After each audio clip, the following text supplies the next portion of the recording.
Richard was telling me about the night he met Billy Connolly and his longtime driver, Lindsay Ewing. He is the driver for Billy Connolly and has been the driver for Billy Connolly for quite some time. And my brother and I had tickets to go see Billy Connolly at Massey Hall, and my friend had said that he would try to get me an autograph if he could. Ironically, we got to Massey Hall, and I actually ran into my friend. And I gave him a poster I carry here in the shop and asked him if he could get the autograph. He said he would try, but he couldn't make any promises. And he would text me after the show was over to let me know where to meet him to get me the poster back.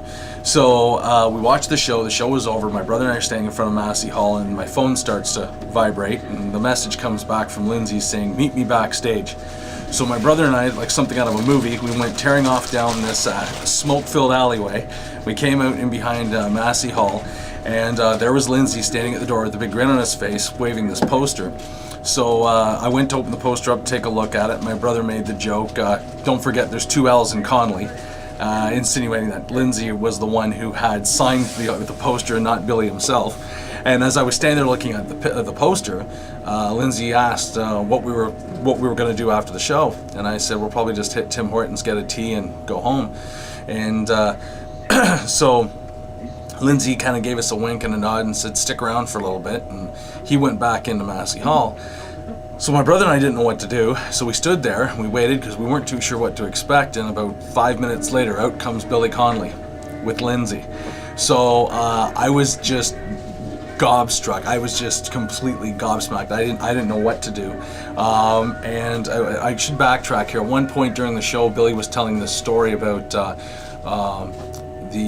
Wurzels, and he was stuck for the name of the band. He couldn't remember the name of the band, the Wurzels, and he started singing the "I'm a Combine Harvester" song. I've got a brand new Combine Harvester, and so I yelled out the Wurzels, and Billy turned around on stage and pointed to me out in the crowd and said, "Yes, the Wurzels, thank you very much."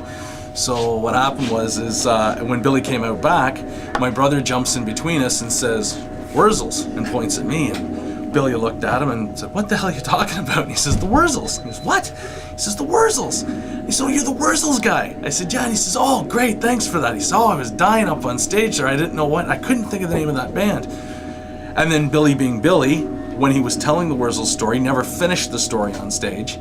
And so he remembered this when we were talking to him out back. And Billy said, "Oh, damn it, I never finished that story." "Okay, well, I'll tell you guys." So here we are. The man just spent 2 hours and 45 minutes on stage performing for everybody.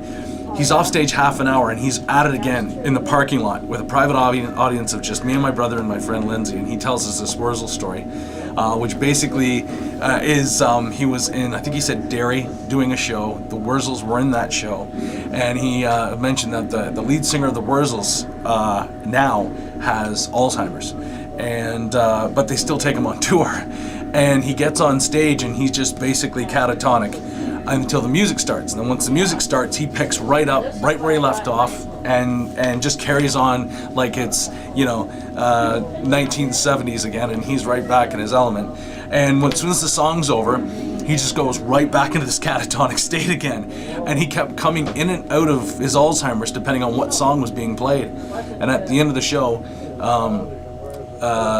everybody said their goodnights, waved to the crowd, and walked off stage, and left this poor bastard standing there on stage by himself, just staring out at the audience. And they had to come back and get him. And I said to Billy, I didn't know if that was funny or if it was really sad. And he just looked at me with tears in his eyes, killing himself laughing. He said, "Funny or sad?" He says, "That's absolutely hilarious." And he thought that was the funniest thing he'd ever seen. And anyways, and that's when I met Billy Connolly. And the last thing I told Billy Connolly was he was the number one on my bucket list. Things to do before I die. Number one was meet Billy Connolly. Yeah. And he told me to go F off, and with a smile. And I said, "No, it's true, it's true." And I said, "But now this really sucks."